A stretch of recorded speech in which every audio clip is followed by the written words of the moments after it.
Upkeep for the Portneuf Wellness Complex is more pricey than originally thought. When Bannock County took over the complex, it also got nearly $2 million for maintenance costs. With that money dwindling, though, now, the county is trying to figure out ways to continue to pay for upkeep on that facility. Local News 8's Dennis Valera joins us from our Pocatello newsroom. Dennis, how much is left in the fund now? $400,000, Jay. Now, I went to the complex today to ask people what they thought of the county possibly asking for taxpayer help. For most, they are more than willing, so long as it keeps the complex cleaned up. For others, it depends on what's being asked of them.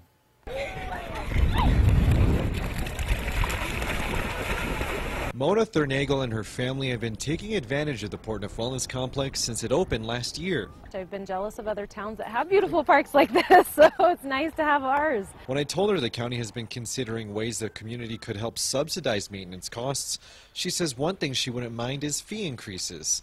Of course, depending on what's increased. I wouldn't mind if the concerts got a little more expensive, understandable, if they had to raise the cost for soccer tournaments a little bit, I understand. We use those facilities, it makes sense. But there's one she's definitely not a fan of, a tax increase. I'm sure that's a tough job. I don't want that job to decide where taxes go, but I would say I would feel like there's enough tax money flowing in that they could reallocate maybe some to help out with the costs here, especially with how much it's being utilized and people love it.